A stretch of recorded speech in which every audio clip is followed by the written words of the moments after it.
أما بعد فأعوذ بالله من الشيطان الرجيم بسم الله الرحمن الرحيم إن هذا القرآن يهدي للتي هي أقوم صدق الله العظيم کیوں ہو ممتاز اسلام دنیا بھر کے دینوں میں کیوں نہ ہو ممتاز اسلام دنیا بھر کے دینوں میں وہاں مذہب کتابوں میں یہاں قرآن سینوں میں انتہائی واجب الاحترام قابل صد احترام علماء کرام اور میرے دوستوں بزرگوں آج میں آپ حضرات کے سامنے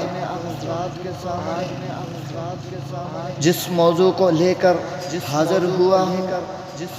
وہ ہے عظمت قرآن سامعین محترم قرآن وہ عظیم کتاب ہے جس کو اللہ رب العزت نے جبریل امین کے ذریعے سے حضور کے قلب اطہر پر نازل کیا۔ قرآن وہ عظیم کتاب ہے جس کی وجہ سے ہمیں دین کا شعور ملا۔ قرآن وہ عظیم کتاب ہے جس کے بارے میں اللہ رب العزت نے ارشاد فرمایا ذالک الکتاب لا ریب فیہ، جس کی حفاظت کے بارے میں کہا انا نحن نزلنا الذکر وانا لہ لحافظون، جس کی پاکی کے بارے میں کہا لا یمسہ الا المطہرون،